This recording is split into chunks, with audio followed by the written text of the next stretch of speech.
Hello, everybody. Welcome to the ithurtstomom podcast. I'm Lauren Rose. Today, we're talking about time management. Our guest is Jaimee Campanella. Jaimee is a time strategist and productivity consultant who mentors and guides moms and entrepreneurs to take control of their time. She's the creator and principal facilitator of the Time Power program that gives people the essential tools and strategies to avoid overwhelm and tame chaos so that they can regain control of their time for good. And who doesn't want all of that? Welcome, Jaimee. Thank you so much, Lauren. Thank you for having me here today to speak about time. I know this is a hot topic for all parents. So thank you for having me with you today. Absolutely. I'm glad to have you. Tell us a little bit about yourself and the work you do in time management. Yeah, so I have always been a systems person, so to speak, and organization and time management has always been my thing. However, when I had a family and I started running my own business, my experience of time really changed. Of course, when you're having to cater to other people other than yourself, you're giving a lot of your time away in that sense. And after my second son was born, I decided I wanted to start a business that I could work from home and be present with my kids and have this true sense of quote unquote work-life balance that everybody talks about. And I knew, sure, the systems and tools that I had worked with professionally would be instrumental in how I created this. But as my family began to grow and my business began to grow, I was always feeling like I was fighting with time. I was disappointed with how much time I had. And we can all relate to this. I started working later hours. I was taking work calls when I was with my kids. And although my clients and the kids seemed happy, I stopped taking my daily walks. I stopped my personal creative time and the work I needed to do for my own personal health and for the health of my business. So what happened was I was tired, I was overwhelmed, I was burnt out. And while I was experiencing success in the sense of my business was running well, I was just always tired and burnt out. And it didn't matter to me anymore how much money I was making because I wasn't present for anything. And this is what at this time I was running a virtual services agency. And this was the same problem that everybody was coming to me with. I'm tired, I'm busy, and I don't have enough time. And so I would try to fix this for people in the traditional ways that I knew how. I would create automations, we'd create systems or procedures or give them a personal assistant, any of our band-aids or, methods that we think are the solutions. But it just wasn't working for me or for them. I always felt like I was running against the clock and just disappointed with how much time I had available. So it was in this place that I realized I needed to approach time differently now. And once I cracked that code, I wanted to help other parents do the same because there was something off with the fact that most of the parents I was working with were high achieving and successful and ambitious and strong in their own right. But we were all complaining about time as if it was like this thing happening to us that we weren't a part of. So it was in that place that I took time to another level to experience work-life balance and to create a new mindset around time and also the structures that would make sure that my time was in alignment with what I actually wanted to experience. That's such an interesting history. Tell us about your time management philosophy and how it's different from how most of us do things now. Yeah, so a lot of people come in with time like, hey, I have 24 hours. How am I going to schedule my time in this 24 hours? And yes, there's practicality about that. But I come from this philosophy is that, we really can't manage time. I can't give you more than 24 hours in the day. We can't stretch that. But what we can do is manage ourselves within time. And so if we change that experience of time is doing something to me, I don't have enough time, to I have enough time to do everything I need to do, it's a different way of looking at time management. Yes, we get into the practical work, but my uniqueness in this field is until we change our relationship with it, until we learn how to appreciate the time that we have, it's something that we're always taking for granted and making it wrong, actually. So that is, I think, the cornerstone of my program, and what makes me different from other productivity consultants is, before we get into systems and structures and all the things I know are successful, we need to work on your mindset around time. And this is a common thing we talk about when it comes to money. You know, we need to attract money, we need to speak well about money, but no one talks about this in relation to time. And time is more valuable in my book than money. We know this, right? Money can be replaced. We can ebbs and flows. Time, we can never go back and get it back. And that is like the hardest thing for parents, right? We all hear ourselves say, oh, time goes by so fast. How is my child 5? How is my child in college? Because if we're not present with our time, the feeling is it escapes us. So yeah, I think that is the baseline of my approach, and changing the way you think about time, and then building the structure to ensure that your time, how you're actually using your time, aligns with the experiences you want to have. So talking about how people view time, I know people can have some limiting beliefs about time. What beliefs do you see in your clients that hold them back? Yeah, this is a great one, because my clients, they come experiencing that time is in control of them. They express they don't have enough. It's like I said, that's the number one thing people say. They don't have enough time to work, to be with their family, or for self-care, for their household. I mean, you name it. And they just believe that to be true. They believe they don't have enough, and they have to spend their time in certain ways. So my clients, their limiting beliefs are they wish they had more time. They don't have enough time in the day. They ran out of time. They're constantly late because they ran out of time. Oh, I forgot to do that. I didn't have enough time. So these common belief statements that I hear, really what I hear behind all of this is time is doing something to me. Time is against me. Time is out to get me. You're in this battle with time. And in all of these statements, you're blaming time. You're acting like a victim of time. So I want to support moms in changing that belief, that way of thinking, because time can truly serve you if you look at it differently. So those are the huge things that are holding people back from experiencing the joy of time. Right. And like you say, we often feel like we're being controlled by time. How can we start to feel in control and avoid the stress and overwhelm that comes with that lack of control?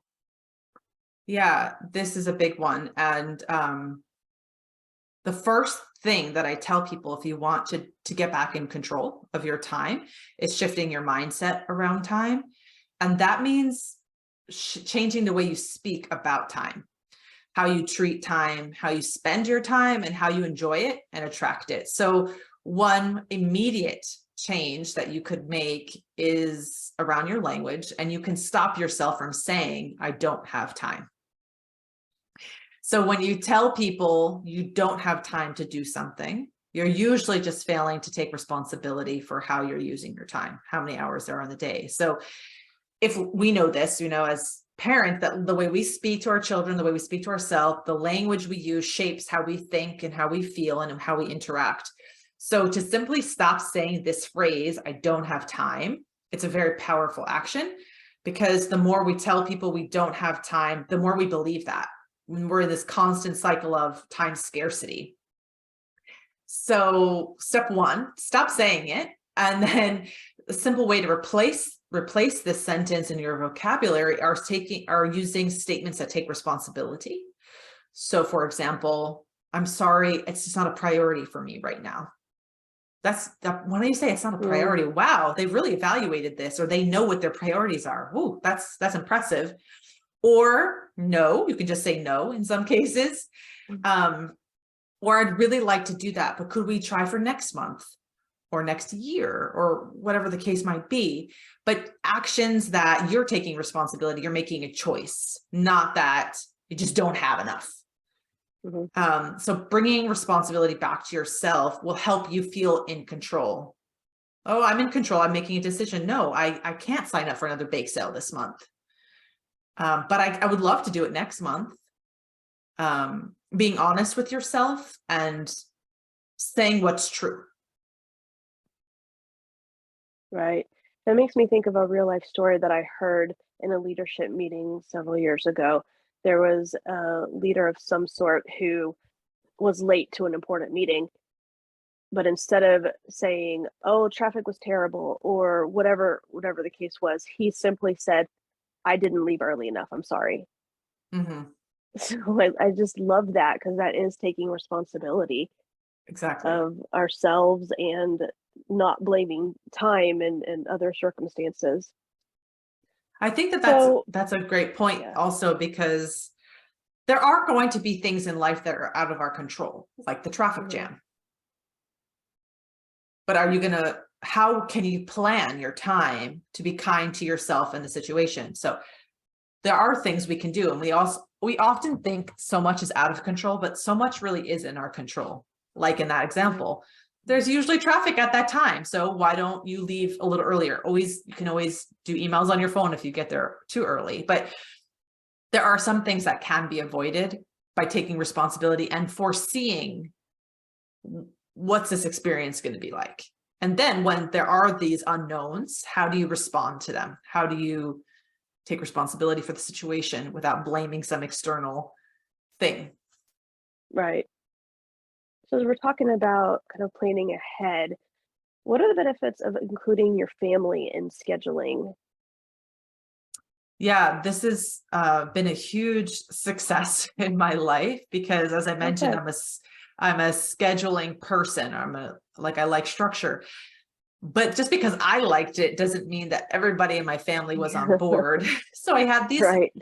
high expectations, like, well, honey, I sent you the Google Calendar. Didn't you see what we're doing? And, out of sight, I was creating this beautiful structure, but I wasn't including my family in a way that they could meet me there and be a part of it. So there was always this, you should have known, or what do you mean you didn't know about pickup? I put it in your calendar, or the doctor's appointments are today, or the kids have soccer, all those logistical things that you as the mom or the dad or the parent in charge is handling, and you know it all. But if your family doesn't know everything that's happening, Mhm. our expectations are kind of unmatched. So the benefits of including the family are family participation and accountability. Being the lead parent, you don't always have to feel that you're in charge all the time. If you share information in a way that the kids and your husband or your partner can engage with it, then they're much more proactive and eager to contribute. And the way I did this was literally creating the schedule in a way that everybody could see it and engage with it, rather than just having my Google Calendar, which worked really well for me. But my kids are not on computers. My husband wasn't always looking at his calendar in the same way that I was. So I needed to create something highly visual that would foster communication. And so we used I created actually a product, a family calendar specifically for this, because I tried every family calendar out there, and there's some really beautiful, cutesy, Etsy, beautiful designs, but nothing was big enough.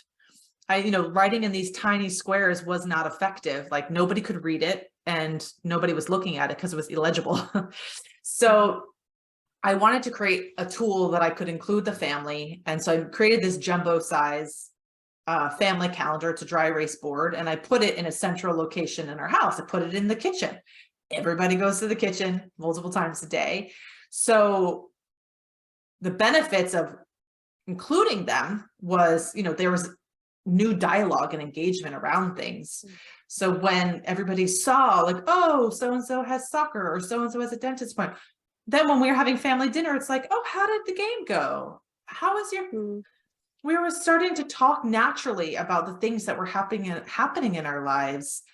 And there was excitement and celebration, like, oh, you have something coming up on Friday. I'm so excited to hear how it goes. Or oh, Friday is date night or pizza night, or like fun things for the family to look forward to. When something's hidden on your schedule in your office and your kids or your family doesn't see it, there's no excitement. You might be excited about planning this movie night, but by not including them in the process, it's not this shared communication and excitement. So, and I also saw other benefits, like when I had the kids were young, they started engaging with the days of the week and colors and, oh, Monday, Tuesday, like understanding the format of the week, understanding formats of time. You know, with kids, there's like this open-ended time. They're always present. So by including them in the schedule and in the process, they were also learning how to honor time. We have 1 hour to play with so-and-so, and then we're going to go get ready for bath.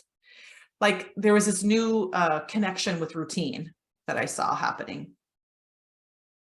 No, that's all really cool, and I love the part about, at family dinners, you had more things to talk about and engage with each other about. And I don't know if, a lot of families are like this, but my daughter has pretty significant anxiety and transition issues. So one benefit that I find in including her is because if she knows what's coming up, she is prepared for it and just can emotionally and mentally handle it a lot better. If I forget to tell her that, we've got worship team practice tonight and I pick her up from school and we're going straight there, she's going to be like, well, I didn't know we were doing that, because she was expecting Right. to go home and have a brain break and our normal routine. So anything that's out of the ordinary, I really enjoy, that I've learned to kind of help her with. And we have a calendar, just a regular wall calendar, and for all of her school and like party events and things like that, she gets to write it on there, and she gets excited to go and write, my birthday or so and so's birthday party, or whatever it is on the calendar. So that's really helpful too Yeah, I've talked in my to a lot family. of parents who have children with anxiety, and that including them in the schedule and how to honor time as a family has been instrumental in that preparation, for Hmm. them. When they see in advance, they could mentally prepare. They can also start to think, what do I need to bring? And you can ask them those types of questions. Oh, you have a party coming up on this weekend. Do we need to do you have an outfit? Do you have, like all the things that are going to make your kids feel taken care of and at ease and planning ahead. So it's not like, oh my God, I don't have that dress I wanted to wear like 5 minutes before. It's this, when you include your family in scheduling, people feel more taken care of, and supported with the different things that they're going through. Yeah, those are excellent points. How will we know when we are successfully managing our time? Like, what will success look like? Hmm. Yeah, this is an interesting topic because it goes back to something I had talked about earlier with this whole idea of work-life balance. And that's Hmm. become so kind of overused in this industry or Yes. coaches and for parents. And what is work-life balance anyway? And so I say that because I think balance looks differently for a lot of people. I don't think it's a Hmm. cookie cutter 50-50 experience. Right. Um, so for example, for me in my business, my experience of feeling in alignment with my time and like I've got my time under control varies by the season. So in the summertime, I want to spend more time with my children while they're out of school. So for me, balance during the summer looks like spending 80% of my time with my family and only 20% working. That Hmm. looks very different than a 50-50. That's 80-20. And whereas in the fall, what feels good for me is actually 20% of the time is with my family and 80% is in my business while the kids are in school. Hmm. So I think it's, again, not this 50-50 balance. It's not a cookie cutter. If you follow the schedule like this is where you're going to feel the best. It's the joy that I feel with my schedule and the time freedom that I feel is when my time, when my attention, when my focus is in alignment with my intention, with what I want to feel and what I want to experience. If I want to experience being more present with my children, I have to schedule time to be with them. If I need to have more work productivity, I need to schedule time to do that. So I feel in alignment when my time matches what I actually want to be doing. When I'm feeling rushed and pulled and not present, I know my time is not right because I'm fighting with something that I'm in control of. Mm. So I think it's not the same all the time. I think that the beauty of structure with scheduling, when you create a structure, that there's so much space for creativity or spontaneity and flow. Like, I don't want to schedule a full day because there's always unknowns with children, right? So I keep space for that. If I fill my schedule up chock-a-block, I feel stressed. So I think it's about, what do you feel? What do you want to experience? And what do you want to be present for? And when you create a schedule that matches that, you're winning. I think that's an excellent explanation. And I personally hate the term work-life balance because it does sound like that 50-50. I've heard it called instead work-life integration. Hmm, And I just like that a lot better because it's how do you put those two things together in a way where you are, present for what you want to be present for. exactly. So, Yeah. And balance is subjective because, like I said, yes. balance for one person, it looks one way, and balance for someone else. And I think that's a big thing about time management and productivity. It's not a one size fits all. There's so many templates out there for different things, but I feel like time management is personal. Everyone's life circumstances are different. So how I manage my time and how a single mom manages their time, or a family with 6 kids versus 2, it's going to look very different. Right. So you told us about your calendar. Where can we get the calendar and where can we get more information about you and what you do? Yeah, thank you. So the Time Power Family Calendar is available on my website for sale. So you could link that below. You're welcome to check out my website, JaimeeCampanella.com, to get the calendar and to learn more about my Time Power program. You can follow me on social media at Jaimee Campanella Co. on Instagram, Facebook, LinkedIn. And specifically for the Time Power calendar, if that was something you're interested in, I have a YouTube channel, Time Power, created by Jaimee Campanella, dedicated to that calendar. So you can find some great videos there about how to use that calendar. I also have some great free resources available. I have a free training on my website. I have an amazing weekly newsletter with inspiration and tips. And the Time Power program, I really created it so that there's different ways that you can engage. I have an online digital course that you can take at your own pace. And then I have this live program where it's like the luxury experience of really deep diving into everything in your personal and professional world, finding where your time is going and creating the structures that will help you feel in control of your time. So please, if you have any questions, reach out to me on social or email, and I'd love to be a resource for you. I'm really on this mission of making sure parents feel in control of their time and are present for our families and for our professions. And there doesn't have to be competition between the two. Mhm. Yeah, that's so important. And you can find me at ithurtstomom.com and at ithurtstomom on Instagram and Facebook. You can also email me at ithurtstomom@gmail.com. Hope everybody has a blessed day. Thanks for coming on, Jaimee. Thank you so much.